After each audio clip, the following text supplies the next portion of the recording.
Okay, so now we're going to discuss emotions and capitalism, okay, and their connection. The connection between your emotions is capital and capitalism is action, okay, is creating scenarios and situations that capitalism will control, right? Now, some of the biggest harvesters of human emotion right now is things like social media, hate, jealousy, things that lack energies. These things are trying to harvest your emotions. And all these things are connected to capitalism because if it is dealing with control, it is dealing with capitalism. If it is dealing with freedom, it is dealing with nature and natural things. And those are just the natural facts. Now, when it comes to capitalism, right?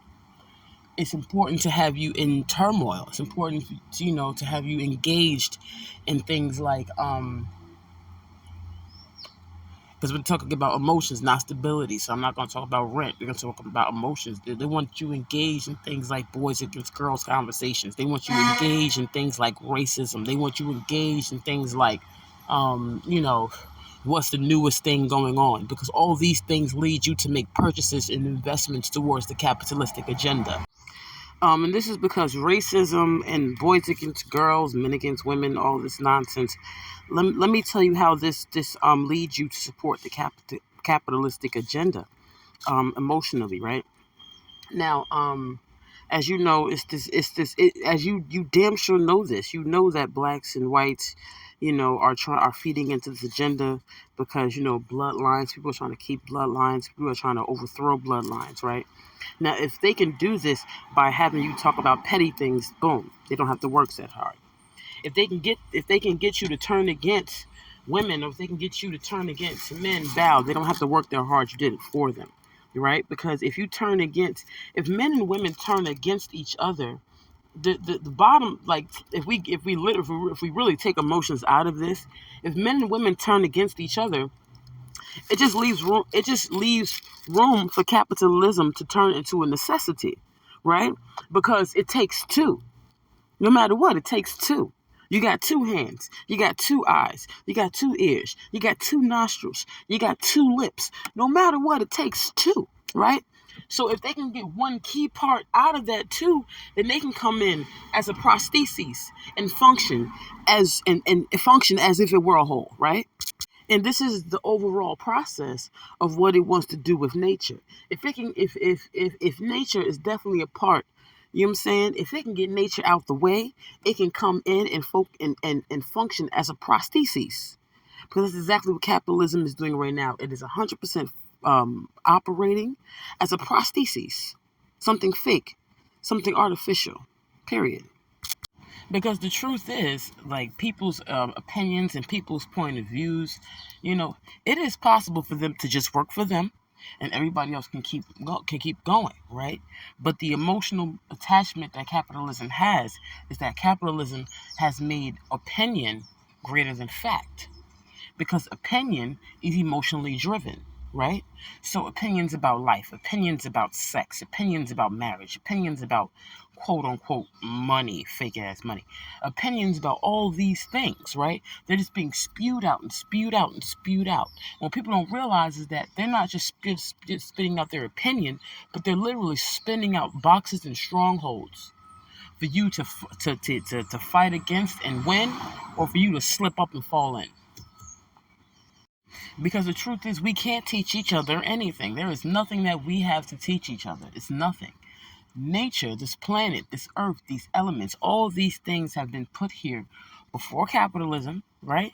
To be teachers, doctors, lawyers, landlords, and what do you I don't want to say feeders, but your markets or whatever you want to call it that has to do with food. All of these things have been put here by nature. All of these things are kept here by nature. None of these things have to be communicated. Nature has literally made it so that we can speak its language. And nature don't speak English. Nature speaks its own language. And we have to learn the language of nature. And it's all possible, right? And it's possible because language. Every language that we are it's like those boards, and they show you like it's translated in 180 different languages. All 180 were all created by capitalistic agendas and governments. Why? Because they needed to be able to understand you. And we know that nature has its own language, because the language of nature is the exact language that taught most of these, if not well, all of these scientists what they could eat and what they couldn't eat. Okay? Where they could dig and where they couldn't dig. Huh? What's good air and what's not good? What's oxygen and what ain't, and what's sulfur, nigga? All right?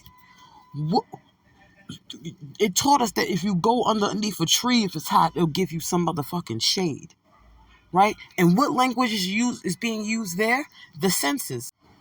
And if you think I'm lying, how do we know the position of a bear or a dog or a cat or a bee or any animal when it is about to attack, has just attacked, is hungry, is about to die? How do we know these things? The animals can't speak English. No, they cannot. So that means we've learned these things through observation, by simply looking and watching and observing. So therefore, language, we don't really have to speak with each other. Honestly, I honestly believe that if we didn't really speak to each other, if we didn't use the language that our oppressors gave us, we'd probably be better off. We'd be better off able to focus. We'd be better off able to stay in our own lives, our own lanes, and our own boxes. Why? Because we wouldn't have people projecting their opinions and thoughts on us constantly. But we feel like we gotta do this. We gotta wear this. We gotta say this. We gotta go here in order to stay in alignment with cool, to stay in alignment with popular. We'd actually be forced. Oh, I would love that. That would be a motherfucking amusement park to me. To be forced to stay within your own lane that you've created, and it's okay. To be forced. That is a beautiful thing, and it is an amazing thing to be forced to not be offended, to be forced to not be offended, right? See, the thing is, people confuse life. They be like, oh, well, everything can't be happy all the time. Everything isn't happy all the time.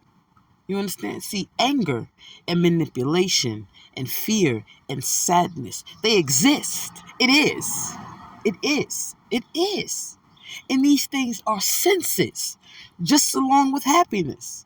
They are senses, right? So if there's a lifestyle that's promoting you to live within a higher register, when the lower register is ready, willing, and available and active, right? Especially if we're looking at it from a higher perspective, that must mean that there's something.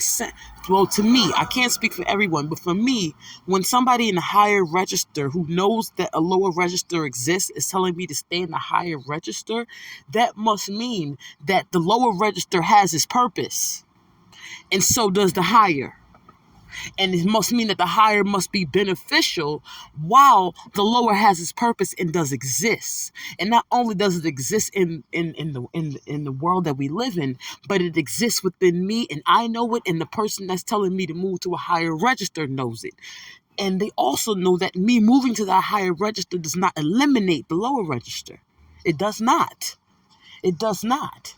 So there should be no threat. That's just the goddamn demonic capitalism evil telling you, oh, well, you can't be happy all the motherfucking time. What type of shit is that? You can't be happy all the fucking time. You can't be smiling all the motherfucking time. That shit is dumb, right? Because that's you not being aware that, things have their placement.